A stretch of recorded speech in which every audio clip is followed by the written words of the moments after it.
तो हेलो दोस्तों, इस वीडियो में हम लोग जानने वाले हैं कि एसी कंप्रेशर में कॉमन रनिंग स्टार्टिंग की पहचान कैसे करें। जो कंप्रेशर में 3 वायर यानी कि 3 टर्मिनल निकले हुए होते हैं, इन तीनों टर्मिनलों में हम लोग कॉमन रनिंग और स्टार्टिंग की यहाँ पर पहचान करने वाले हैं कि कैसे करते हैं। तो यहाँ पर हम लोग तीनों टर्मिनल का नाम दे देते हैं आर, वाई और बी। और यहाँ पर हम लोग तीनों टर्मिनलों में यहाँ पर पारी पारी से मल्टीमीटर के तीनों प्रोब को टच करेंगे। एक बार में आर वाई पर और दूसरे में वाई बी और तीसरे में आर बी पर यहाँ टच करेंगे। और यहाँ पर जो इसका वैल्यू एग्जैक्ट आएगा यहाँ पर उसको हम लोग नोट कर लेंगे। तो चलिए कुछ इसमें मान दे देते हैं जिससे कि हम कॉमन रनिंग स्टार्टिंग को पता कर सकते हैं।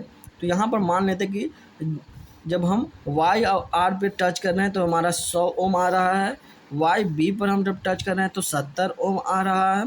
और जब हम आर और बी पर टच कर रहे हैं तो हमारा 30 ओम के आसपास जो है कि रजिस्टेंस शो हो रहा है। रजिस्टेंस को कैसे चेक करेंगे? तो रजिस्टेंस को हम लोग जो बजर मोड होता है, कंटिन्यूटी मोड, इस मोड में कर और इसका जो है रेंज चेक करते हैं। तो कंप्रेशर में तो रेंज आपको इतना दिखेगा नहीं, वहाँ पर आपको दिखेगा 5 ओम, 4 ओम, 10 ओम, 15 ओम, इस प्रकार से आपको कंप्रेशन में दिखेगा। बट हम यहाँ पर मान लिए हैं तो वहाँ पर 100 ओम, 30 ओम और 70 ओम आ रहा है।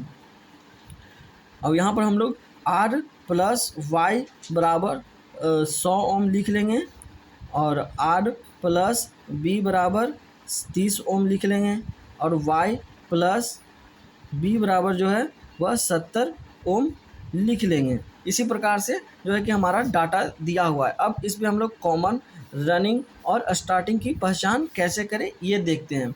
तो सबसे पहले आपको शॉर्ट ट्रिक बता देता हूँ कि इससे जो है कि आप एक ही सेकंड में आप पता कर सकते हैं कि हमारा कॉमन रनिंग और स्टार्टिंग की वायर जो है वह कौन सी है। तो सबसे पहले आपको देखना है कि इन दो वायरों के बीच में सबसे ज़्यादा रजिस्टेंस शो कर रहा है। यहाँ पर आर और वाई के बीच जो है कि सबसे ज़्यादा रजिस्टेंस शो कर रहा है। तो आर और बी उन दोनों वायरों को छोड़कर जो तीसरा वायर होगा वह कॉमन का वायर होगा। तो यहाँ से हमें पता चला कि बी जो है वह कॉमन का वायर है। क्या बोला मैंने? कि जिन दो वायरों के बीच सबसे ज़्यादा रजिस्टेंस आए उन्हीं दो वायरों को छोड़कर जो तीसरा वायर होगा वह कॉमन का वायर होगा। तो यहाँ पर बी हमारा जो हो गया वह कॉमन हो गया।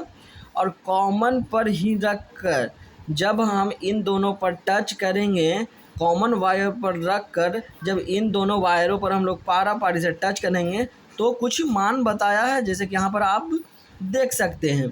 तो जिन दो वायरों के बीच सबसे ज़्यादा मान बताए कॉमन पर से टच करने पर सबसे ज़्यादा मान बताए वह वायर हो जाएगा स्टार्टिंग का, और बी पर से जिस वायर पर मान सबसे कम बताए वह हो जाएगा रनिंग का। तो यहाँ पर सबसे ज़्यादा आने के कारण वाई जो हो गया वह स्टार्टिंग हो गया। तो वाई को हम लोग स्टार्टिंग कर देते हैं, ठीक है, स्टार्टिंग हो गया। और यहाँ पर जो आर है वह कम वैल्यू आने के कारण जो यहाँ पर रनिंग का वायर हो गया है। तो आप यहाँ पर देख सकते हैं कि रनिंग, स्टार्टिंग और कॉमन हमारा जो है तीनों में से कौन सा होगा। अब यहाँ पर हम लोग डाटा से देखते हैं कि रनिंग और स्टार्टिंग और कॉमन का कौन सा वायर है। जैसे कि हमने R plus Y, Y plus B और वाई प्लस बी और आर प्लस बी और आर प्लस वाई यहाँ पर डाटा लिखे हैं। तो हमने क्या बोला, जैसे कि यहाँ पर शॉर्ट में बताया कि जिन दो वायरों के बीच सबसे ज़्यादा मान आया उन्हीं दो वायरों को छोड़कर जो तीसरा वायर हो जाएगा वह कॉमन का हो जाएगा। तो सबसे ज़्यादा आपको यहाँ आर प्लस वाई में देखना है कि कौन कौन सा वायर है जो सबसे ज़्यादा है। तो यहाँ आर प्लस वाई जो है सबसे ज़्यादा है। तो आर प्लस वाई को हम लोग नहीं लेंगे। लेंगे किसको? तो कॉमन के लिए जो इसमें नहीं उपलब्ध है। तो उपलब्ध नहीं कौन सा है सबसे ज़्यादा वाला वैल्यू में? तो बी नहीं है। तो इसलिए बी क्या हो गया? कॉमन हो गया, ठीक है, बी जो हो गया कॉमन हो गया। अब बी दोनों में यहाँ पर आपको दिख रहा है बी हमेशा जो है कॉमन वायर हमेशा आपको रनिंग स्टार्टिंग में होगा। तो अब ये भी दिमाग में उठता है कि ये जो बी ये आया ये दोनों क्या है?